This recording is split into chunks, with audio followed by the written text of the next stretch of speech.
What's up, guys? It's 2024. This is the first video. I have a lot of ideas for this channel going into the future. I've kind of accumulated a lot of ideas over the holidays. I've got my Christmas tree right here. I'm not taking it down until February 2nd because we're still in the Christmas season. It's 𝚑𝚑𝚢 now. The topic for this video is the moral case for fitness. Like why Catholics and Christians should care about working out. It's not just a preference. There's people out there who you hear this sentiment, oh, I'm not really into fitness. That's not my thing. Or they act like it's a completely secondary thing. There's a lot of people out there who they know all the theology. They know Thomas Aquinas. They know the Summa. They have a lot of good things to say, but they're not naturally virtuous. And so why should I care what you have to say if you are 130 pounds and you're weak or you're overweight? On both of those extremes, why should I care about what you have to say if I'm a secular person? So not only that, but if your body is a reflection of your natural virtue. So the basic idea of this video is that in order to become more holy, growing in the 4 cardinal virtues helps you to become more holy. So what are the 4 cardinal virtues? So cardinal comes from the Greek. So Plato created the framework, and then Aristotle kind of codified it in his book, the Nicomachean Ethics. And then later on, the Romans ripped off the Greeks as they did with everything. And Cicero brought the 4 cardinal virtues to the Roman world. Later on, St. Augustine of Hippo in the Christian age, he marries philosophy. He was dealing with the Neoplatonists quite a bit, and he brings the 4 cardinal virtues to the Christian world. And then St. Thomas Aquinas builds upon that even more later on in the 13th century, and he introduces the 3 theological virtues, which are faith, hope, and charity. So if you want to remember what the 4 cardinal virtues are, remember the acronym peanut butter jelly French toast. Peanut butter jelly French toast. It's kind of a weird thing to put on there, but that's how you'll remember. Prudence, justice, fortitude, and temperance. Prudence is the virtue of right action at the right moments. This comes from experience. You're doing the right thing at the right time. Justice is giving rightful dues to your fellow man as well as God. Temperance is the same thing as courage, and that is staying the course and persisting in what you know is correct. And temperance is the last one. Temperance is moderation. You are moderating your vices. You are not drinking too much. You're not eating too much. So those are the 4 natural virtues. The pagans had an understanding of this throughout most civilizations. Becoming naturally virtuous was kind of the point of life for many of the pre-Christian world societies and civilizations. So how do we grow in these 4 cardinal virtues? We do this by practice, by getting our hands dirty. Also, we need to understand that virtue lies in the mean. So there's usually 2 extremes, and there is the virtue in the middle.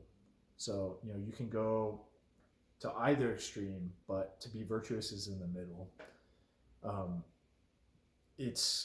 You've probably seen that the golden sequence, the golden mean. It's like kind of like 2/3 or 3/4 of the way to one extreme. So sports, fitness, working out, all those kinds of things, by setting our sights, by setting the goal, I want to run an Ironman, or I want to compete in a powerlifting meet, or I want to play in this soccer league, we are forced by reality to grow in the 4 cardinal virtues in order to succeed in those endeavors. For example, if you grow in the virtue of prudence by making decisions about how you train. If you're training too hard, you'll burn out, and your central nervous system will be fried if you're lifting too much weight without enough rest. So you have to be prudent in the strategy of how you train, but also in the way that you treat other people. You need to be prudent, know when to celebrate, how much to celebrate. If you're over celebrating when you win, that's not prudent. That's not willing the good of the other. Justice, you exercise justice.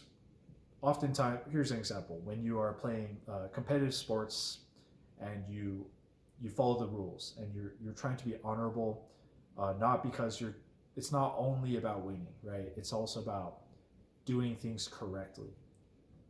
It's so, if you follow the rules, you admit when you fouled someone, that kind of thing, you're exercising justice.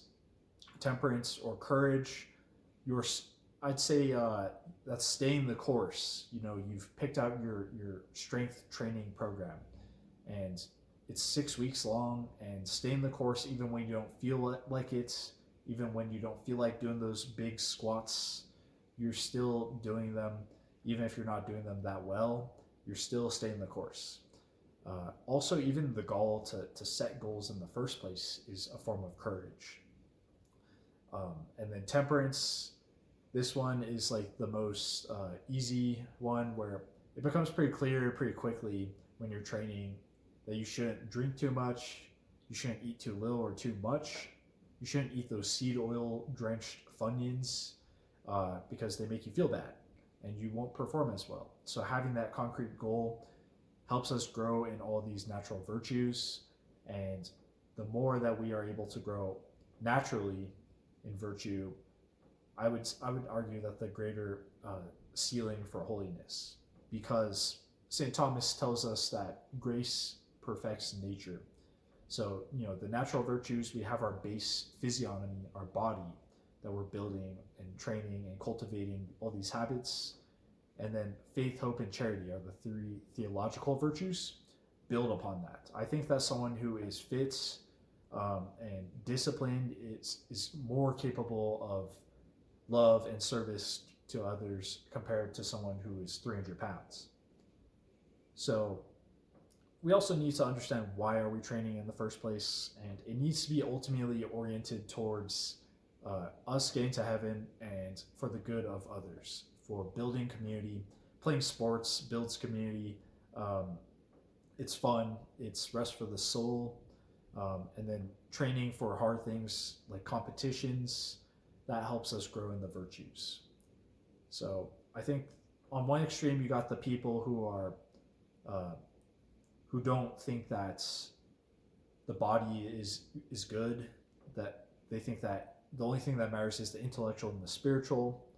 And on the other extreme, you got the kind of the pagan atheist guys who are the gym bros, who they're willing to do like steroids because they worship the body, and they don't like, both extremes are bad.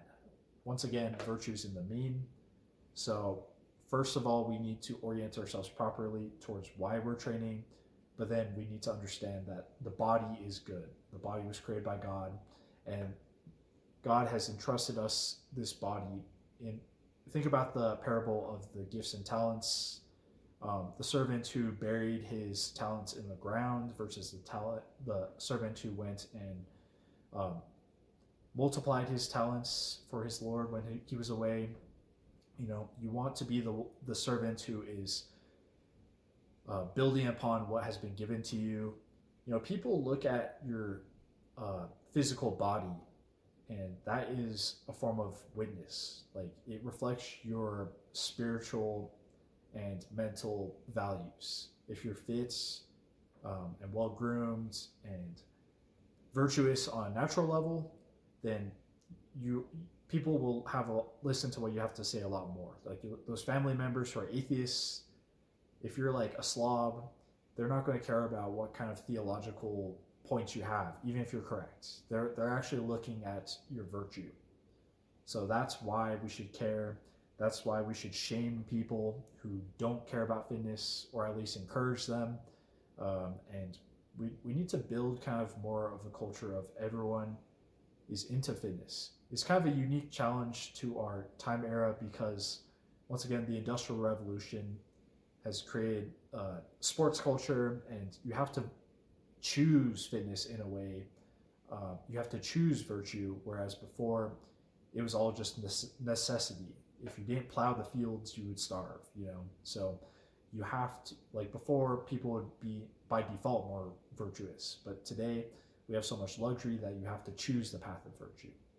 So I hope you guys like this. I've got a lot of ideas for this channel. Some ideas have been stewing. So I'll see you guys in the next one.